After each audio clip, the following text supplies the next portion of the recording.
Hello, hello, and welcome to another Music Ally Focus with me, Music Ally's editor, Joe Sparrow. And in this episode, we're joined by a Greener Future CEO and co-founder, Claire O'Neill. A Greener Future created the world's first event sustainability standards, and now they offer consultancy, training, certification, and membership to the events industry. We're going to talk to Claire about how live events and festivals can become greener and more sustainable, and how there's a lot more to it than simply cutting down on carbon emissions. Now, each Music Ally Focus episode analyzes one meaningful music business story at a time, just like this one. And so this podcast is also going to be quick. It should take about the same amount of time as our old, large-stomached friend, Patrick Bertoletti, who could hypothetically eat a frankly comical 18 kilos of poutine in the same time as it would take to listen to this podcast. In 2010, Patrick became world poutine eating champion after scarfing down 5.9 kilos of gravy and cheese-soaked fries in a mere 10 minutes. Now, talking of reducing your consumption to more reasonable levels, the events industry is part of the music industry that can make some sweeping changes to run it in a more sustainable manner. Events and festivals require moving huge numbers of people and large amounts of equipment, and they consume a lot of resources, often in the form of non-renewable fuels, to make them happen.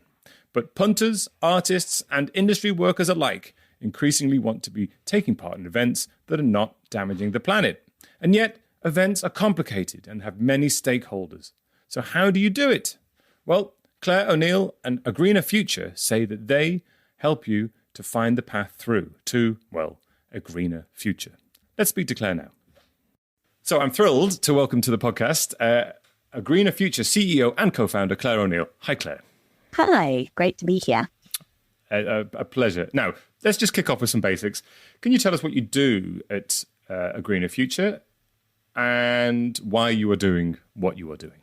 Sure. So we actually started, the concept started back in 2005 when I was doing my studies at music industry management and thought, there seems to be a lot of problems going on with pollution and our carbon footprints. And yet I'm learning how to manage a record label or an artist's career. And that's not going to be able to happen if we haven't got a livable environment with breathable air, etc. So I thought, how can I try to marry these two worlds together? So that was the kind of inception of it, I suppose. And over the years, we started to work together to develop a series of questions, I guess, that could go out to festivals around the world. We put my research into a website, greenerfestival.com, and there was such a huge amount of interest from either festivals who were working on making their events more sustainable or they wanted to learn how to do more. So we started this little questionnaire, which was the Greener Festival Award in its original incarnation in 2007, that said, do you use renewable energy? Are you recycling? How are you processing your wastewater? How are you communicating to people about being more sustainable? And that essentially has mushroomed over the last 17 years into a certification process. We've got a training program internationally with Falmouth University. We accredit universities on their sustainable event management courses. We do consultancy. And we also now work not only with festivals, but with all different types of events, from sports events, football clubs, Chelsea Flower Show. We work with touring artists and we work with arenas, venues, and all parts of the ecosystem for live, essentially. Right. So you're looking beyond festivals now to all those other areas as well. Just one more clarification then, and this is around the word sustainability. It's one of those words which means a lot of different things. And they're all sort of related, like everything to do with the climate. It's all kind of related, but also, just for clarity for our listeners, when you talk about sustainability in that context in relation to the events industry, what do you mean? All different elements of it, essentially. So what we look at, a good way to look at it is through the framework that we use for our assessments, and then also for when we look at people's sustainability when we're helping them to get started. And it starts with the local ecosystems. So what is the impact on the actual environment that you're within right now? For example, would pollution go into the waterways where you are, or could litter be going out into the environment? noise pollution. And then we also look at local communities. What is the impact on local communities? How can you also benefit local communities for the positive as well as negative potential impacts? And then it goes into what is often used as sustainability when talking about green, which is the environmental sustainability. So that's where we look at things like waste, power, transport, water, and so on. And then there's a whole other section where we start to look at EDI impacts, behaviour change, communication, and how all of these things are managed and integrated as a part of the culture of whatever organisation we're looking at. And then there's a very small section that's on CO2, because that's the calculations part. All of the other elements was linked to that. And then we'd also ask about the financial side as well. So what are your investments supporting, for example? We also try to look at, are there ways that you can look at your budgets and go, okay, how much of this budget is being spent on fossil fuels? How much of it is being spent on creativity and people? So essentially, it's what was the traditional 3 pillars of sustainability: social, economic, and environmental. And the much more tangible and easy to grasp elements is always the environmental, which is why that gets a lot of airtime, I suppose. Right. Well, we'll dig into that complexity, that sort of the 3 pillars, and addressing all those different areas in a bit, because I think it covers a lot. And I think one thing that people often think is, okay, but where do I start? And so we'll talk about that in a minute.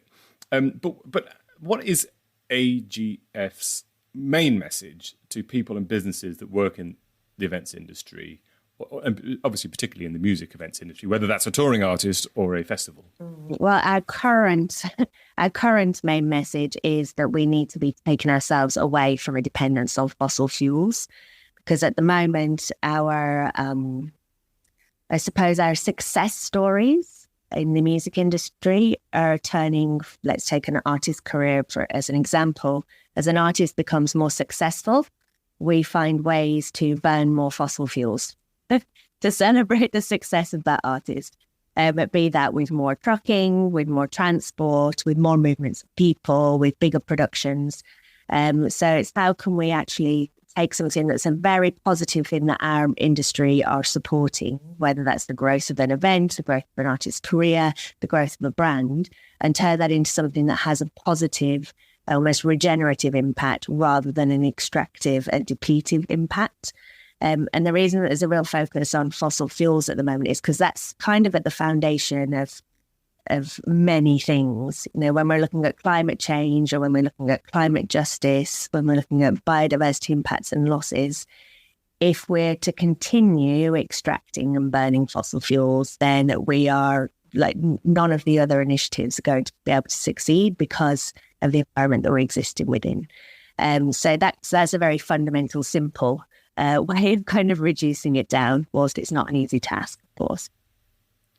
And so you mentioned certification and helping people make that change. So what as an organisation then, what tools and resources and assistance do you offer in a sort of perhaps in a tangible way? What do you do? So if an organisation wanted to be certified or apply for certification, then they would first apply to AGF to receive a self-assessment. And the self-assessment is a very detailed, I think there's maybe 11 sections within that look at those areas that I mentioned before, from local ecosystems, community, waste, power, transport, water, etc.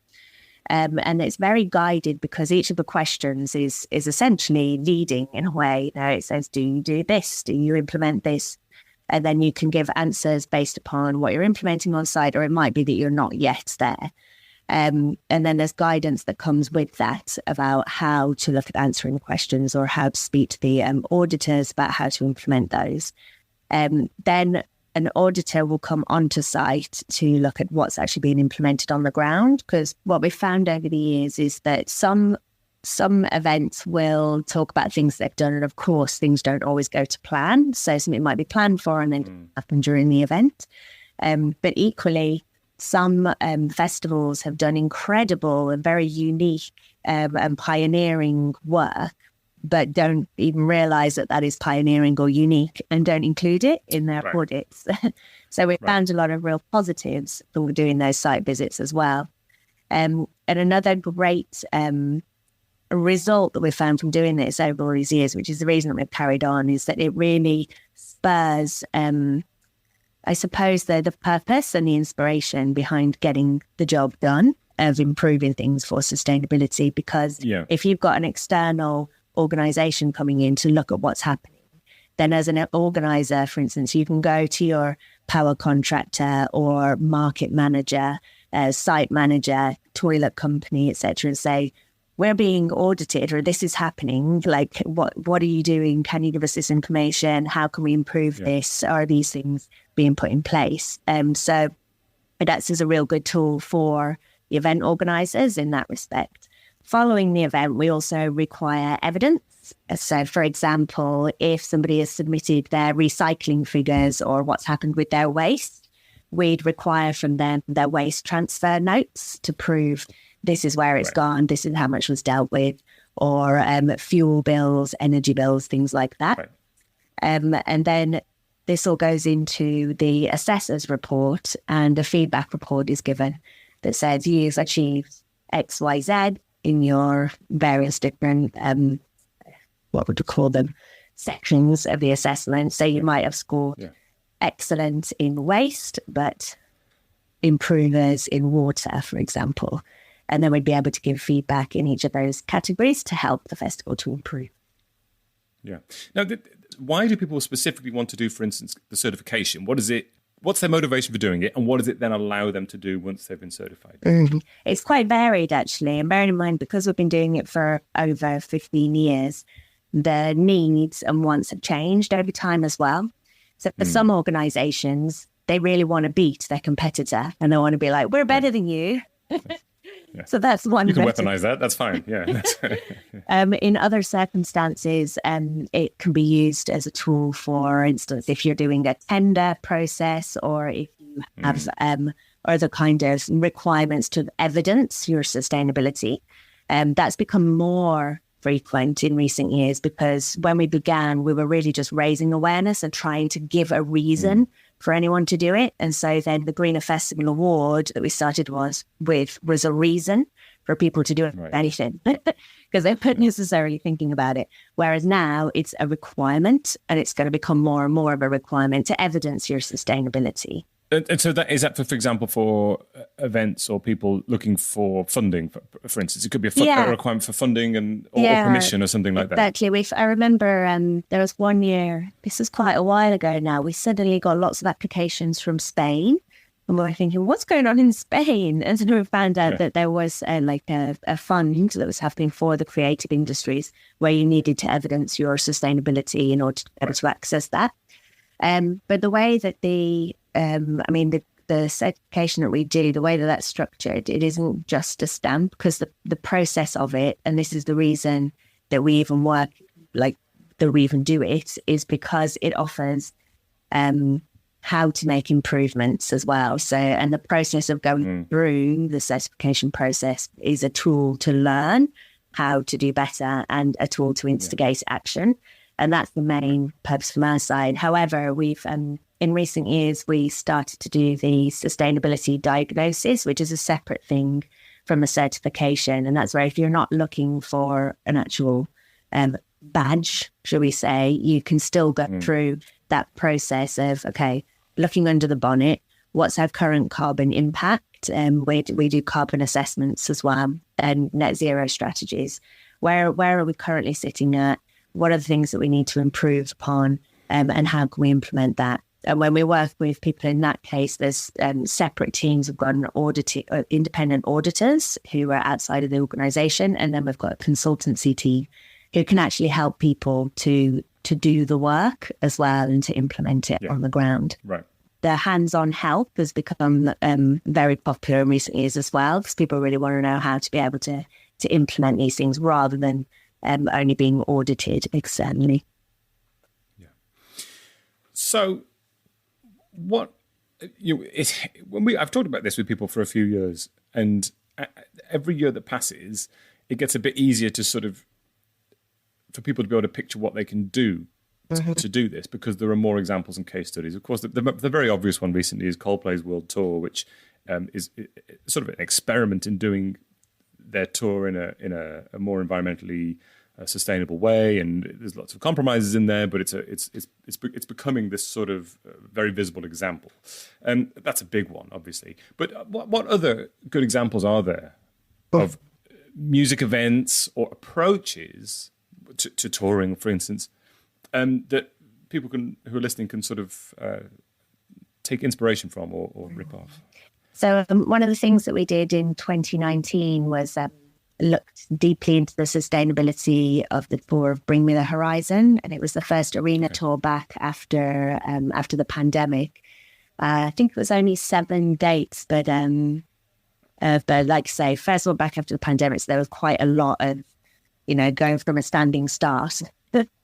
And the real unique thing there in the beginning was that it was a multi-stakeholder approach. So it wasn't led directly by the band, but it was the tour manager, Jamal Chalabi, who works with us on a greener tour now. He approached all of the different organisations involved. So it was Kilimanjaro as the promoter, it was UTA as the agent. There is Raw Management, the management company. And then also the O2 contributed as well, which was the largest arena at the end of the day. And they collectively said, okay, we want to look as much into what we can do to improve sustainability on this tour.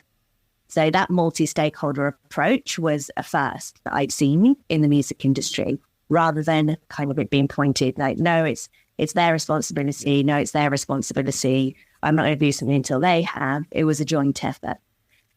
So we looked in the advancing at how we could make sure that truck space was minimised, that all of the lighting fixtures and equipment that was being used was as low energy as possible, and had meetings with all of the different vendors in advance to say, okay, well, we're not just dictating to you what you need to do. We want to know from your expertise what can be done from the production side as well to make these improvements. We ended up putting into all of the trucks on the tour HVO, hydrotreated vegetable oil, which is renewable. As fuel in the trucks. It's a fuel. It's a type of fuel in the trucks which is from renewable sources, and it's not a silver bullet at all. The way that I describe it is it's kind of it's a good interim solution while we're still dependent on combustion engines. But it doesn't take away from the need to reduce the amount of trucking or to move towards electrification and other methods as well. But it is a good way. That's, for clarity, that's a sort of a refined, recycled cooking oil, is that? Not necessarily cooking oil. It comes from, it can come from many different sources, such as the paper industry, like products from there, also from rapeseed oil. There's some comes from animal byproducts as well. So it's quite a diverse mix of inputs into that fuel. But the main point of it is that it's not from fossil fuels. Yeah. But it still causes particulate matter. It's still going to cause the same kind of tailpipe emissions. It's not coming from fossil fuels. It's a different source. So that reduces the CO2 on the tour, but it's not, like I said, a silver bullet. It's an interim benefit. We then also had it go for 100% vegan on the crew catering, which eventually we had to allow some emergency chicken when it got stressful. But this made a big dent as well into the emissions of the tour. And we also had, we made sure there were water coolers on each of the shows that we came on to, which it was like something like 12,500 plastic bottles we avoided just from the crew by having refillables on the tour buses, etc. But this is just an example of kind of a first back from the pandemic, seeing this collaborative approach, but also seeing very clearly that when things get stressful, that's when it's very difficult to implement any kind of change, and that's when that's when the fried chicken comes in. Exactly, and that's when there's resistance, and that's something that I think, we'll come to that, but I think that there's deeper changes in the way that things are structured, whether that's in touring or festivals, etc. But that does tie into what you said something earlier, which is it's like you were saying, talking about the hydrogenated oil in the trucks. It's a transition, isn't it? Like you can't. It's quite difficult to say we're making this huge step change, and now you're all going to fall into line, because if you're a hungry roadie and you need fried chicken at 3 a.m, I think like they're probably going to find it somehow, right? So but it's about the intention and making substantial changes and transitioning over a period of time. Yeah, is the approach. Yeah, exactly. I mean, sometimes you can be quite radical and make things happen fast. And I think that's also where legislation is going to play its part. For instance, when the smoking ban came in, or plastic bags suddenly had a charge on them, or when we were told we had to wear a seatbelt now. Things can really shift behaviours, seemingly overnight.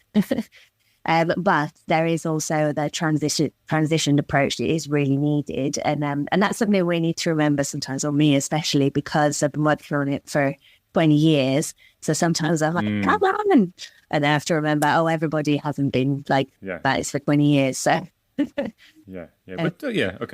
That transformational element, we're talking about a very well-established, multifaceted industry, you said, with lots of stakeholders. You've come up with a demonstration of how it can work. Though I'm sure that some people might be listening and thinking, well, yeah, that sounds like a lot of hard work, isn't it? Probably more expensive. And, like you say, when you're under pressure, you're like, well, I just want to survive this pressure period. And I want to make changes, but, so what do you say to that perspective? It's easy to feel paralyzed under the sort of the prospect of making big, complex changes in that way. I mean, not a lot of them are big, complex changes necessarily. And I think that also the rewards that come from when things work well are so worth it. It's hugely motivating. Like, for example, and it's a small one really, but when we did All Points East last year on Victoria Park, there were a number of banners that were left over afterwards. And we were like, what are we going to do with these? And there was a great organisation who took them away and turned them into bags that had got the branding on and wallets. And then when that was shared with the teams, everyone was like, this is so great, I feel so happy. Or when we collected off all of the plastics and turned it into furniture, and it gives a real feel-good factor. On the other hand, another example of actually changing a system that takes some risks, and it takes experimentation, and it can take budget up front. But using, for example, battery technology in order to peak shave or to reduce the amount of fuel that's being burned unnecessarily through generators on site. This year at BST Hyde Park, the number of batteries were increased in order to do that, and it saved thousands of litres of fuel that otherwise wouldn't have been saved. And that took investment up front, but because the cost of fuel is increasing, these costs end up balancing. And as it's becoming more expensive to pollute, actually, because energy is becoming more expensive, materials are becoming more expensive, fuel's more expensive, and we're going to have to start to pay for our carbon emissions per tonne as well. So it ends up making very much economic sense to do these things. And if you can do it in an environment where you're actually, you've got the breathing space to experiment and to trial, and to incrementally implement these things, this is the time to be doing it, rather than when an external body, force or authority says you have to do this now and you're caught with your pants down, essentially. Yeah.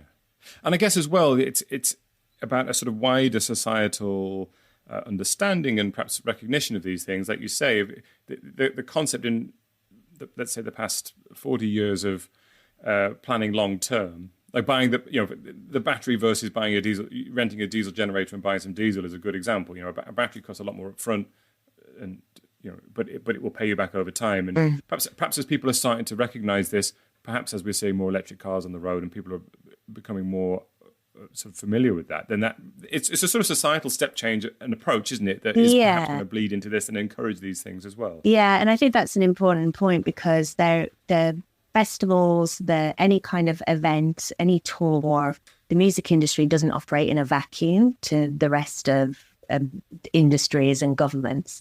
And it's something that we've responded when asked by the DCMS, for instance, talking about putting licensing conditions for sustainability onto events, which I think is good, actually, so long as it's something that's met by the environment that they're operating in. So what I mean by that is if a festival needs to have a certain percentage of public transport to the event, or a certain percentage of sustainable food, say plant-based or regenerative agriculture food, or they need to have a certain percentage of renewable energy, then what is happening in that local authority that facilitates that? What is happening with the national government that allows sustainable agriculture to happen, or renewable energy to be part of the mix, or public transport to be accessible? You can't expect businesses within an environment to create something that doesn't exist in the environment that they operate in. You see what I mean? But that's where I think there's a great opportunity now as well, because all of these sectors are pushing towards, for instance, decarbonising, or protecting biodiversity, or becoming fairer workplaces. And so as the festivals or events and music industry are trying to make what seems like insurmountable steps, everything is moving in that direction. So it's going to become kind of everyone's shoulder to the wheel. And hopefully at some point we'll go over. A tipping point is coming one way or the other. Exactly. Let's go for a good one. Let's go for the fun hands in the air version. Let's talk about, to wrap things up then, about action. People listening actually want to take action. One thing I've heard a number of times from people is saying that I really want to do something. I don't feel I'm senior enough at my business to actually enact things and get things through. I don't have that decision-making power. That's a very common thing. But what can they do? I imagine that that's not just the end point. How can those people feel empowered in a real sense to make the change that they're sort of hankering after? Well, there's so much that can be done, from things on a personal level in the way that you operate with whatever your role is, with the way that you communicate with the people that you have to interact with, either inside of the organisation or outside, and then to find really positive ways to present changes or ideas as well. So, for example, we've been looking at how to deal with packaging, like pallet wrap and things like that back of house, starting to look at, okay, well, we've got all of these like single-use plastics that occur behind the scenes. How are we going to be able to gather those up and deal with them? If you just say, like, this is an extra cost, this is something that we need, then it's probably not going to get through. Whereas we then did a bit of extra research and found, oh, hang on, if you hire a plastics baler, then you can actually get money for those plastics that you bale. So it ends up becoming something that you can get an income from, rather than just being an expense. So finding things like that, where, or for example, with the HVO decision that we made, we were looking at how much is it going to cost us to remove a ton of carbon. So then we look at, okay, well, what's the cost of removing the ton of carbon you've emitted, or what's the cost of preventing it here? And then you can find ways to actually save money for the organisation. And also to just keep on raising it and raising your voice, because if things are swept under the carpet, then we're not going to make the changes that we need to make. And I think it is right to be able to be bold, but to be positive. But if it's falling on deaf ears, and this is what you're spending your life doing, actually, because your time is your life, then starting to vote with who you decide to work for, because we've only got one life each. Well, some people disagree with that. Well, yes, let's not go too theological here. We're spending one at a time. Yeah, right, yeah. And so then thinking about, well, how am I spending it? What is the application of my energy and my time contributing to? And I know it's not easy for people to just go, oh, sorry, I'm going to leave what I'm doing. Really, but there does come a point when, every one of our time, each individual, our time and what we care about is important. And if we're not able to actually express that or achieve that, in the place where we are, then we need to question where we are. So, I mean, there's a couple of interesting points there, which is that even if people in businesses don't feel like they have decision making, like the buck doesn't stop with them, they can still be a sort of a persuasive internal force and help sow the seeds of that change and get a weight of people, colleagues behind them that makes it an obvious or a better decision for people who are more senior.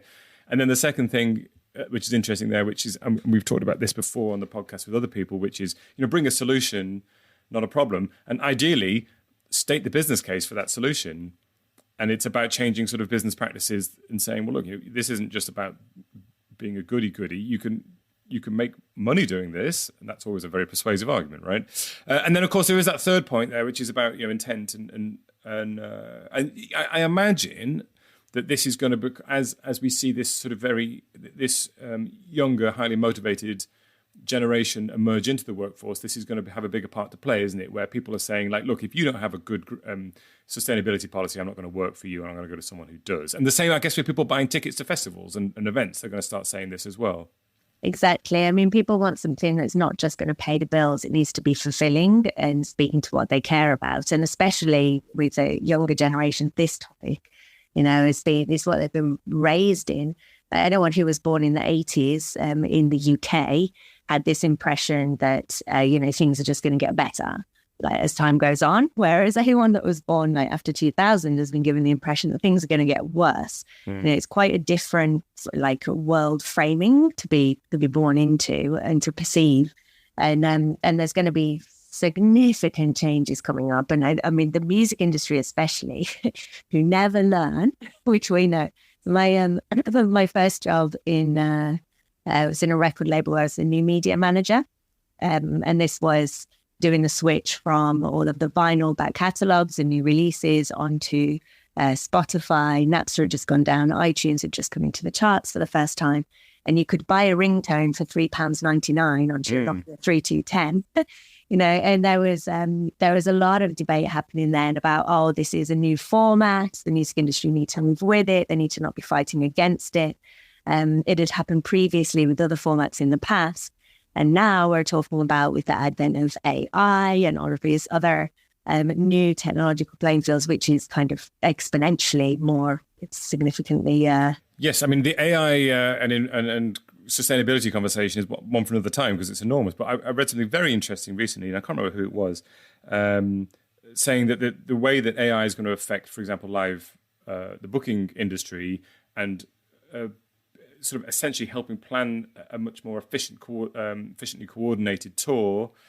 And, they were talking about it from the point of maximizing profits for the touring artists. But I guess the flip side of that is you could also, using AI, arrange logistics that are much more environmentally, at the same time, environmentally sustainable and point to a direction where there's more profit as well. So that these technologies, which are being debated at the moment, but could, in the planning sense, we're talking about complex, multi-stakeholder events. Actually, AI could plug into that and say, right, I'm going to smooth out, I'm going to plan this for you, and then, oh, look, it all works and everything's better. So there's ways that this could work. 100%. And that's definitely a point that I'd make. And I'll come back onto that. The point that I was going to make about the formats and the response of the music industry to it, it's similar with the response to climate change. Pretending it's not there, pretending it's going to go away, going like, no, I disagree with dealing with all of these extra costs or changes that might happen that are going to be significant and complex and difficult. If you just bury your head in the sand, you're going to become obsolete and something else is going to take over. It's a similar situation. I think that's something that the music industry can relate to. When a format changes significantly, you have to change your structure. You have to reinvent yourself. And actually, despite the resistance and the initial burying the head in the sand, the music industry does manage to do it. So this is what needs to happen now with changes to sustainability and climate change. As far as AI and sustainability, I think it's a great opportunity because a lot of what you've just described, the efficiencies and being able to manage complex systems in a way that is optimized, which is going to reduce costs. So you don't have to be on a tour that was kind of mapped out in a relatively sensible way, but then suddenly, actually, we're going to take a private jet with the entire crew over to this place to do that one. which wasn't intended, but we needed to do it for X, Y, Z reasons. Then come back over here, sending different trucks with different kit, different places. You can start to eliminate those elements. But also from a data gathering perspective, we spend a huge amount of time and resources on trying to gather information to be able to get people's carbon footprints and then to work out who is responsible for what as far as carbon removals are concerned. And this is just going to become a part of accounting, basically. There's going to be carbon accounting as well as financial accounting. And if that can be done by AI, gathering these big data sets, I guess, and being able to divide them in that way, then it will free up human resources for action and then for creativity, which is what we're supposed to be doing in the first place. Well, let's wrap up then. Looking forwards, in 10 years' time, what's it going to look like then? A sort of an event industry, a music industry, event industry, where let's say a bunch of all these things, these positive changes, have been implemented and become standardized. You've touched on sort of improved data gathering and planning there. What are they going to look like in terms of the experience of people working in there and actually attending these? So if everything goes great, I believe they will, Claire. They will. Yeah. If everything goes great, and I'm always very hopeful, and I see a very bright future.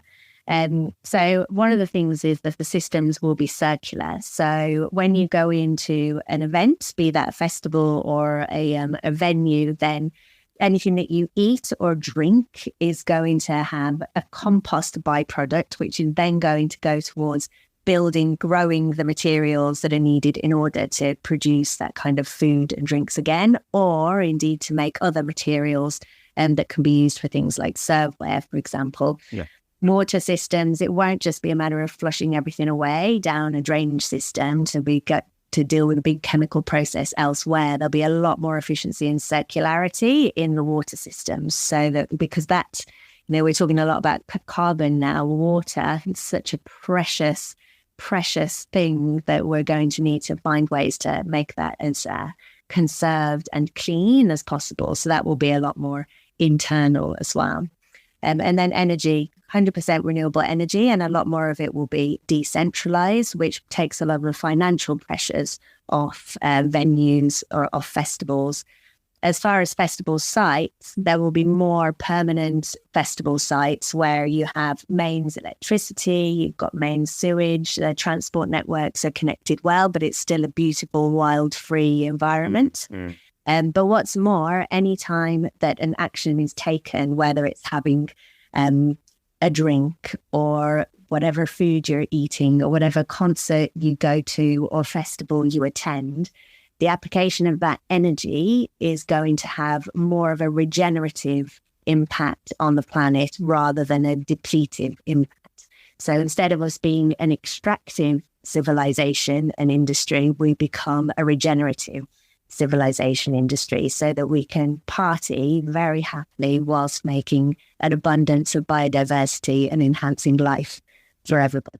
Which sounds like a much better future. And if what your future is, you're painting a picture here of is that, these changes will happen, but we'll still be able to dance in a tent with some lot of smoke and lasers, then I'm happy with that. That's fine. Well, what's the point in saving something if you can't party it? Right. I think that is a good point to end on, and perhaps one for your business card. I will put links to AGF beneath the podcast so people can check it out, and some links to some of the certification and things that you do as well, so people can investigate that. Importantly, then, to get a final grip on everything, Claire, if you could only take one piece of music to listen to for the rest of your life, what would it be? Oh God, one piece of music for the rest of my life. Oh, it would have to be T-Rex, Left Hand Luke.